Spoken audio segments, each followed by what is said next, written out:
What do you do next with your money to make sure that you and your family have a great future? Most people, they get their hard-earned money from work, they pay their bills, they spend the rest, then rinse and repeat. Usually this is due to the fact that most people don't know what to do next with their money. And here lies the question. What do I do next? And in what order? Do I invest? Do I save? Do I pay down debt? Which one is it? Well, in today's video, we're going to discuss the optimal route that your money should take, giving you a step-by-step process on how to invest your next dollar. That way you're just not left there with a Kanye shrug, confused and wondering. So if this is something that can help you out, stick around and let's get to it.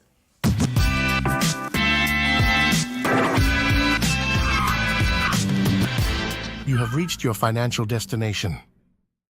What's up, people? It's Rod Reedy with Financial Destination. And on this channel, we talk about all things financial literacy to help you create a navigation system for your money. That way you can pay off your debt faster, start investing for yourself, start investing for your children, and actually enjoying your life with your family. So if that is something that you're interested in, why don't you hit that subscribe button and like this video if you find any value from it. And also, if you want to consistently take me along with you on your financial journey, hit the notification bell as well so that you know when new videos drop. All right, so let's get to it. First, we need to cover some prerequisites before we get into the step-by-step process on how to utilize and invest your next dollar. You need to have two things known before you get into that process. You need to understand your lifestyle baseline, and it should be expressed within a monthly budget template. Your baseline, your lifestyle baseline are your essential expenses. And really, you want to start off with these first four, which I call the four wheels. The first four essential expenses you need to have covered and included in your baseline is food, utilities, housing, and transportation. After you know that number, you're equipped with awareness regarding your income minimum on a monthly basis for your essentials to be maintained.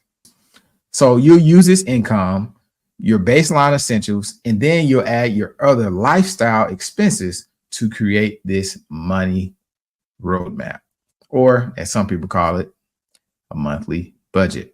Now that you have your lifestyle baseline situated, you have it illustrated in a monthly budget.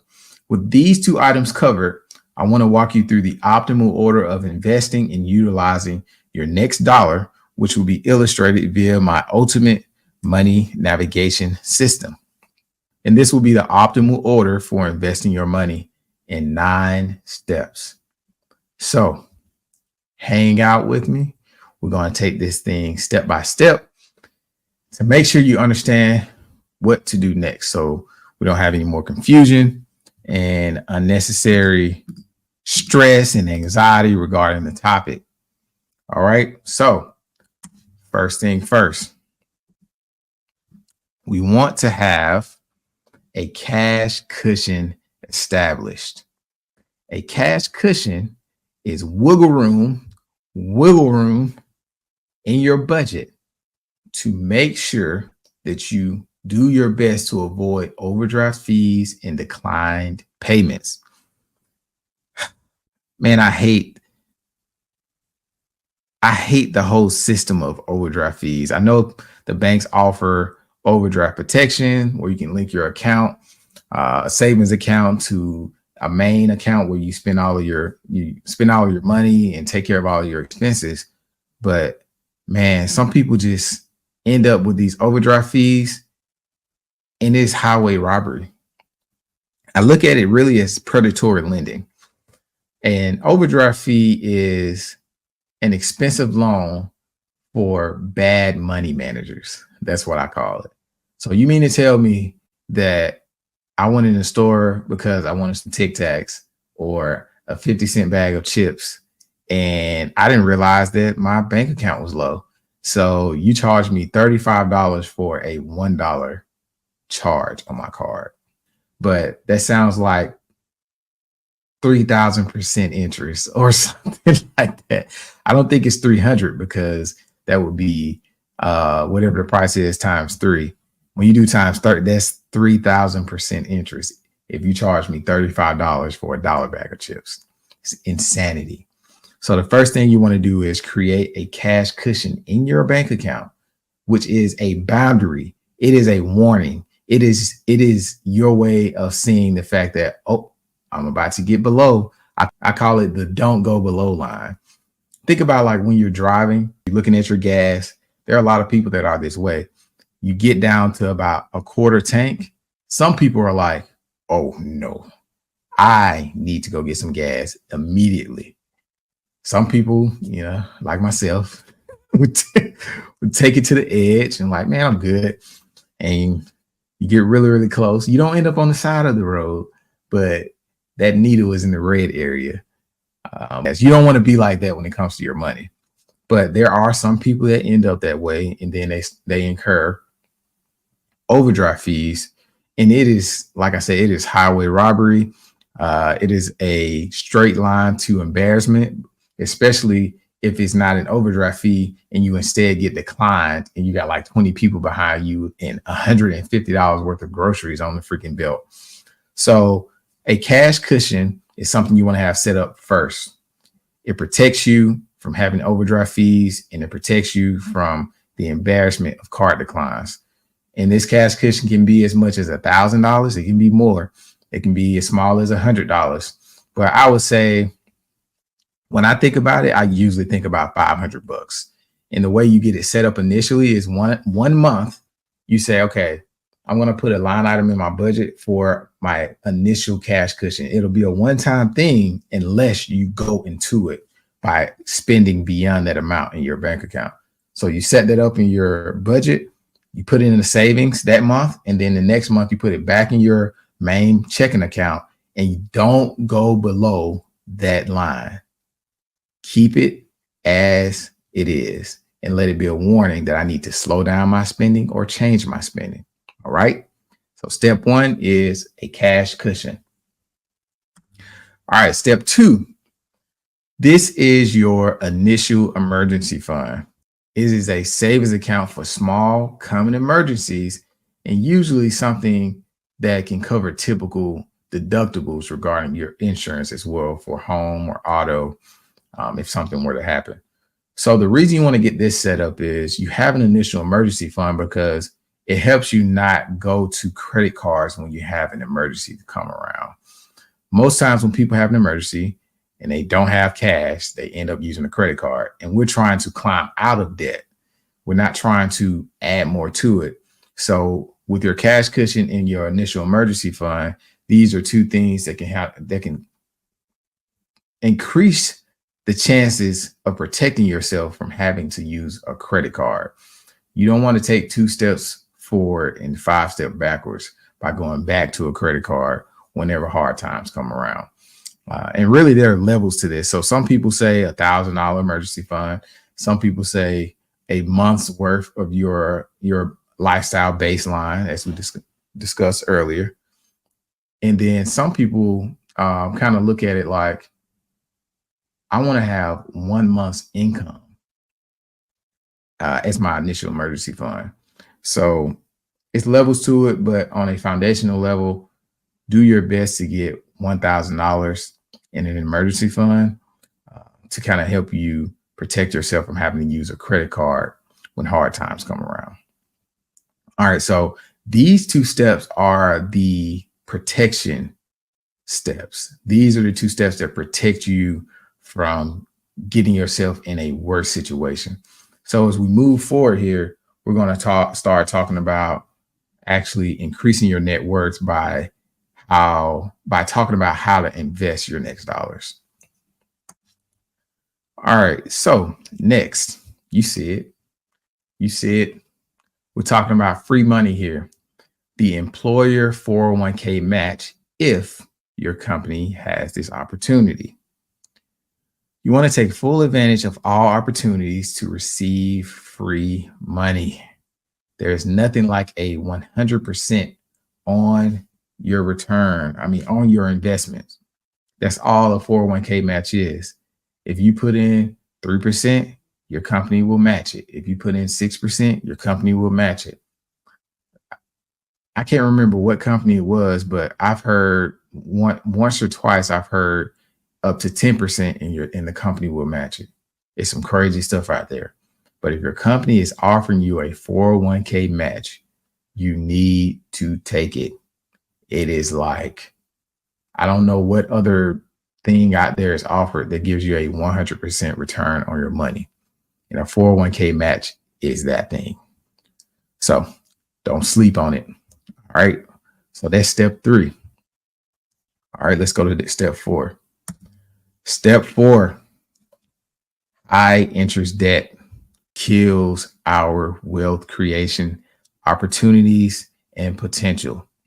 You want to clear out all consumer debt that has an interest rate higher than 10% or more.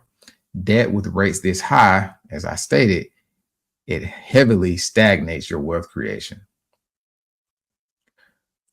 When we talk about high interest debt, this is the second most important way, or the second highest return on your money to me. So if we talk about the 401k match, that's a 100% return on your money. When we get to high interest debt, there are a lot of people out here with 30% credit card interest rates, 20% credit card interest rates, and so on. When you pay off a 20% credit card, or when you pay off a 30% credit card, if you reverse engineer that in your mind, you are basically getting that same amount of return on your money. If you are paying off a 20% card, 20% interest rate card, you are getting a 20% return on your money because you're no longer paying going in the whole 20%. Now you get to have that money back in your hands. So that's why high interest debt is usually the next step after the 401k match for me, in my understanding, because as I stated, it's the second highest way to get, it's the second highest rate of return regarding the utilization of your dollars. Next, we want to talk about a full emergency fund. So back in step 2, we talked about your initial emergency fund while you took care of that high interest debt. And you took, we talked about the initial emergency fund while you took the 401k match, and then you took care of the high interest debt. So now we're going to go back to the emergency fund and really stack that boy out. On a foundational level, you want to get 3 to 6 months worth of necessary living expenses. It serves as a safety net in case of career changes, health changes, or many other reasons that people incur out here. So that's what you want to do on step number 5. This is a rule of thumb here, but if you're single, you want to have 6 months of an emergency fund situated because it's just you. And if something happens, you don't really have any backup by the support of a spouse or something like that. If you are married, 3 months of expenses is usually good because you have assistance. You have somebody that has your back. And I say that lightly, depending on how married couples and couples in general do money together. But I'm talking on a married level. If you're single, 6 months. If you're married, 3 months, because you have that partner regarding your financial well-being. So that is step number 5, a full emergency fund of 3 to 6 months of expenses. All right. So that takes us to step number 6. Now, I will say this. Step number 6, 7, and 8. I would say you can do these at the same time. They are in a particular order, but you can put some here, go to the next step, put some there, go to the next step, put some there. Step number 6 is maximizing your investments. And how you do this is you return to your retirement investments by maxing out a Roth IRA And I say this because you do the Roth IRA first, and then you go back to your 401k. Reason for this is in a 401k, as we talked about in step number 3, you do the match and then leave the 401k. And I say that because most 401ks have limited mutual funds that you can invest your money in. They're selected by a committee, or they're selected by a board of people. But when you go to an IRA, you have unlimited opportunities to invest in different ETFs, stocks, mutual funds. The options are way more limitless than if you were to just stay in that 401k. So you do the 401k match. You get down to step number 6 that we're at right here. You go back to your retirement to maximizing your investments. You go to your Roth and max it out. So we've taken the match, we max out the Roth, and then we go back to the 401k until you've reached 10% or more of your income invested. This 10% number is it's a general number that if you do the calculation on 10% of your 10% of your gross income invested over 40 years at the rate that the market has been over the last 80 to 100 years, you're going to be just fine. So some people get up to 20%, some people go beyond that. But if you can get at least 10 to 15% of your income invested, you're in a good spot. So that's step number 6, maximizing your investments. All right. Step number 7, I call it the future. We're talking about the kids here, if you have kids. So this applies to if you have kids, if you have a nephew or a niece that you want to help prepare their future. This is the step that you do that. After you've taken care of yourself with steps 1 through 6, you now can logically start taking care of other people. You got to use the airplane analogy when we're talking about this topic. If something goes wrong and the oxygen mask drop, you need to take care of yourself before you can start helping somebody next to you. Because if you don't take care of yourself and then you try to help somebody else, like a child or an older person, and you don't have any oxygen, then everybody is screwed up. So you got to take care of yourself so that you can help take care of them. So in this step, we're talking about taking care of the future of kids and your kids or niece or nephew. And this is what we consider custodial accounts and 529 plans to invest in their future, whether it be their first home, whether it be their first car or wedding, their education, whether it be college or trade school or a tech boot camp, whatever it is. This is the opportunity to help prepare them for their future early. At 0 years old, open the account, get to it if you're on that step. But the earlier, the better.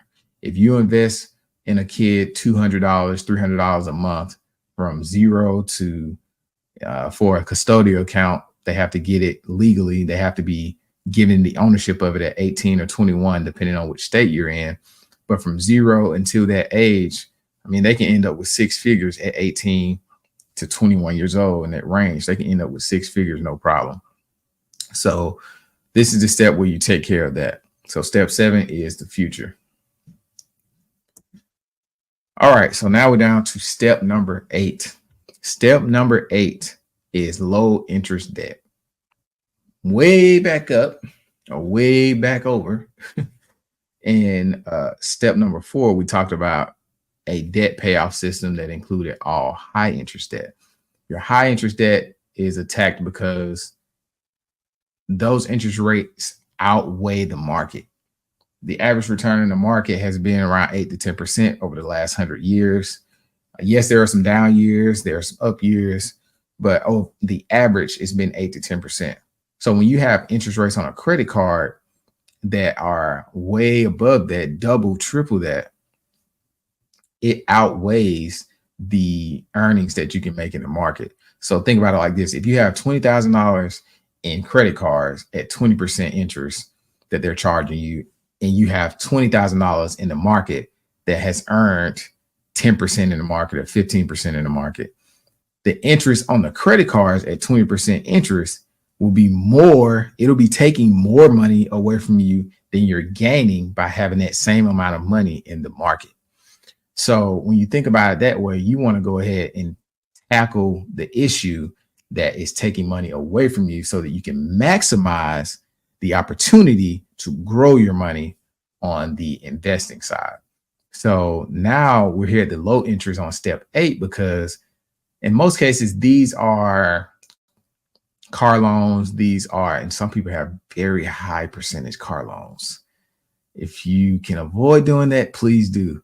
But there are also opportunities that car loans are offered.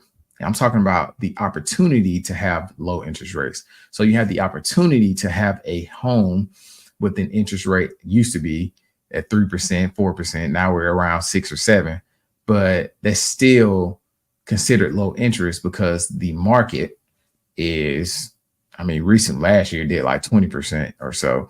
But if you can have low interest taken care of at a later date so that you can be investing before this, it makes more sense because you'll be earning more profit or more returns than these low interest debts.